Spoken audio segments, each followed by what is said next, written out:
Christmas से पहले महाराष्ट्र ने जारी किए नए कोविड दिशा निर्देश। नियमों का उल्लंघन करने पर धारा 188 के तहत दर्ज होगा केस।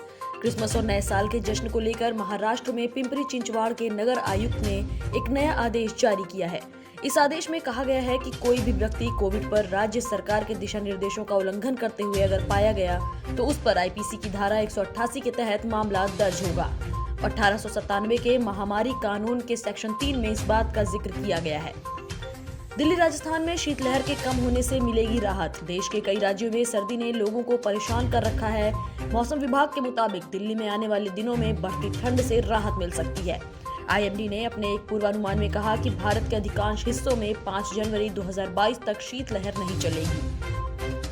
हरीश रावत की नाराजगी के बाद डैमेज कंट्रोल में जुटी कांग्रेस आज राहुल गांधी करेंगे मुलाकात।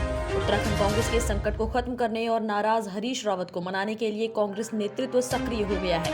पार्टी नेतृत्व द्वारा हरीश रावत से बात की गई और अब दिल्ली में उत्तराखंड कांग्रेस के सभी महत्वपूर्ण नेताओं की बैठक होगी। सूत्रों की माने तो राहुल गांधी के आवास पर हरीश रावत, प्रदेश अध्यक्ष गणेश गोंदियाल, नेता विपक्ष प्रीतम सिंह, प्रभारी देवेंद्र यादव आदि की बैठक बुलाई गई है, जिसमें बीच का रास्ता निकालने की कोशिश की जाएगी। सीएम चन्नी ने अकाली नेता मजीठिया पर साधा निशाना। ब्लास्ट की जांच में अब तक नहीं मिले कोई ठोस सबूत। पंजाब में चुनाव करीब है, इसीलिए सियासत भी जोर पकड़ चुकी है। एनआईए और एनएसजी की टीमें जांच में जुटी हैं, लेकिन अभी तक ब्लास्ट को लेकर कोई भी खुलासा नहीं हुआ है। इस घटना को लेकर राज्य के मुख्यमंत्री चरणजीत सिंह चन्नी प्रेस कॉन्फ्रेंस करेंगे। जम्मू कश्मीर के अनंतनाग में आतंकियों से सुरक्षा बलों की मुठभेड़, 2 से 3 आतंकियों के घिरे होने की खबर। जम्मू कश्मीर के अनंतनाग में सुरक्षा बलों और आतंकियों के बीच मुठभेड़ हुई है, जिसमें समाचार एजेंसी के मुताबिक अरवानी इलाके में जवान तैनात हैं और इलाके को पूरी तरह से घेर लिया गया है। वहीं कश्मीर जोन की पुलिस ने भी ट्वीट करके इसकी जानकारी दी है। कोरोना की तीसरी लहर की आशंका। इलाहाबाद हाईकोर्ट ने की पीएम और ईसी से चुनाव टालने की अपील। कहा, रैलियों में भीड़ पर लगाए रोक। इलाहाबाद हाईकोर्ट ने कोरोना के नए वेरिएंट ओमिक्रॉन के बढ़ते मामलों को देखते हुए गुरुवार को पीएम मोदी और चुनाव आयुक्त से यूपी चुनाव टालने और रैलियों पर पाबंदी लगाने का आग्रह किया।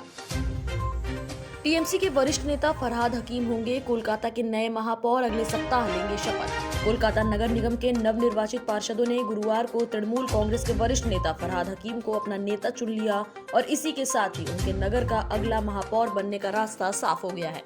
वे अगले सप्ताह अपने पद और गोपनीयता की शपथ लेंगे। मुख्यमंत्री ममता बनर्जी के नेतृत्व वाली सरकार में परिवहन एवं आवास मामलों के मंत्री हकीम कोलकाता के 39वें महापौर होंगे।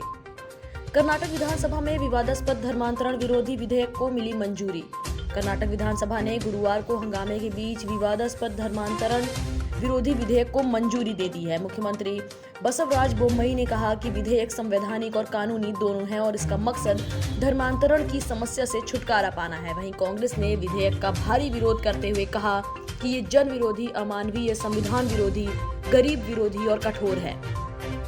ओमिक्रॉन पर पीएम मोदी की समीक्षा बैठक। ऑक्सीजन सप्लाई से लेकर टीकाकरण तक दिए कई निर्देश। प्रधानमंत्री नरेंद्र मोदी ने गुरुवार को कोरोना के नए वेरिएंट ओमिक्रॉन को लेकर एक उच्च स्तरीय बैठक की। इस बैठक में कोरोना की स्थिति और ओमिक्रॉन के नए वेरिएंट, कोरोना की रोकथाम और प्रबंधन के लिए सार्वजनिक स्वास्थ्य प्रतिक्रिया उपायों, दवाओं की उपलब्धता सहित कई स्वास्थ्य बुनियादी ढांचे को मजबूत करने की समीक्षा की गई।